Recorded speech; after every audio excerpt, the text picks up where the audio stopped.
Wagner group के chief Prigozhin ने अपनी प्राइवेट आर्मी लेकर के मॉस्को पर चढ़ाई कर दी और उसने पीछे हटने का ऐलान भी कर दिया। अभी वो हटा ही नहीं था कि रूस के ही एक और पार्टी लीडर ने व्लादिमीर पुतिन के खिलाफ मोर्चा खोल दिया है और बगावत का ऐलान कर दिया है। उसने कहा है कि जनता को कि आप हथियार उठा लो और सड़कों पर आ जाओ, नहीं तो आप बर्बादी के बिल्कुल जिम्मेदार रहोगे।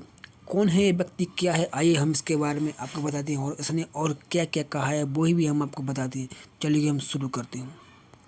तो जैसा कि आप जानते हैं कि येवजेनी प्रिगोजिन जो कि रूसी राष्ट्रपति व्लादिमीर पुतिन की प्राइवेट आर्मी का चीफ था। ये ऐसी आर्मी है जो सरकारी संस्था नहीं है, लेकिन एक प्राइवेट आर्मी जिसे खुद पुतिन ने खड़ा किया है और ये यूक्रेन में बाढ़ के समय लड़ रही थी। ये प्रिगोजिन ने अपनी ही रूस की आर्मी पर ये आरोप लगाया कि उन्होंने उन पर ही गोलाबारी की है, इसलिए वह एक जस्टिस मार्च लेकर के रूस की तरफ बढ़ रहे हैं 25,000 सैनिकों के साथ और जल्द ही वो रूस पर मॉस्को पर कब्जा करके प्रेसिडेंट पुतिन को हटाकर एक नया प्रेसिडेंट रूस को देंगे। इसके बाद फिर रूस के राष्ट्रपति व्लादिमीर पुतिन अपने राष्ट्रीय चैनल पर आए और उन्होंने जनता को संबोधित करते हुए प्रिगोजिन को गद्दार करार दे दिया और उन्होंने कहा कि उन्होंने कसम खाई है कि वो इन सभी को नष्ट कर देंगे। इसके बाद फिर बेलारूस के राष्ट्रपति लुकाशेंको ने प्रिगोजिन से बातचीत की और उनके बीच मामला बन गया। उसके बाद प्रिगोजिन ने ऐलान कर दिया कि वो अपनी आर्मी लेकर पीछे हट रहे हैं, लेकिन प्रिगोजिन अब बेलारूस जाएंगे और उनकी आर्मी भी बेलारूस जाकर वहीं ठहरेगी। उनका ये करार हो गया है कि पुतिन उनकी आर्मी के खिलाफ कुछ कदम नहीं उठाएंगे और उन्हें किसी तरह का कोई नुकसान नहीं पहुंचाएंगे। बाकी आगे देखते हैं और क्या होता है।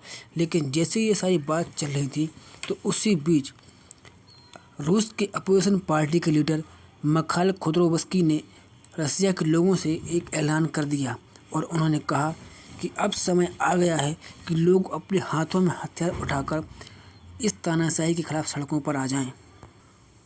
उन्होंने पहली बात में कहा कि हमने देखा है कि केवल जो लोग हथियार लिए हैं वही तानाशाही के खिलाफ लड़ सकते हैं, इसलिए लोगों से कह रहा हूँ कि हथियार लेकर सड़क पर निकल आइए। दूसरी बात में उन्होंने कहा कि प्रिगोजिन और पुतिन के बीच एक म्यूचुअल अंडरस्टैंडिंग थी, उसी को लेकर दोनों ने अपने अपने लोगों को हटा दिया है और इसके बाद अब देखना होगा कैसे एक दूसरे पर एक्शन किया जाएगा और दोनों को इसको टाइट करके किसी न किसी को ख़त्म जरूर किया जाएगा।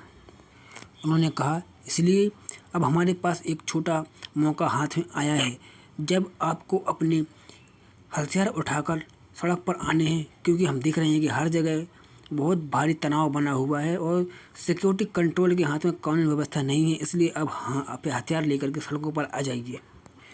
अगर आप चाहते हैं कि भविष्य में आप एक ऐसी आर्मी, एक ऐसा व्यक्ति देखें जो पुतिन और प्रिगोजिन की तानाशाही को विरोध कर सके, उनको मतलब हटा सके, तो वो आप हैं। अब आप केवल अपने आप को आर्म कीजिए और लड़ाई लड़िए। खोदोरोवस्की ने आगे और भी कहा, उन्होंने कहा कि प्रिगोजिन ना तो उनका फ्रेंड है, ना ही उनका किसी तरह का कोई अलाइ मित्र है। वो केवल एक ठग है और दूसरा वो एक वॉर क्रिमिनल है। लेकिन उसके जो साथ हैं, उसके जो विद्रोही उसका साथ दे रहे हैं, उनके पास एक बहुत ही अच्छी अपॉर्चुनिटी है और उन्होंने कहा है कि इसके अलावा आपको भविष्य में कभी कोई अपॉर्चुनिटी नहीं मिलेगी। मिखाइल खोदोरोवस्की ने अपने टेलीग्राम चैनल पर ये सारी बातें लिखी और उन्होंने जनता को हथियार उठाने के लिए कहा है। बाकी आगे देखते हैं कि जनता क्या करती है क्या नहीं और व्लादिमीर पुतिन इसका क्या जवाब देते हैं।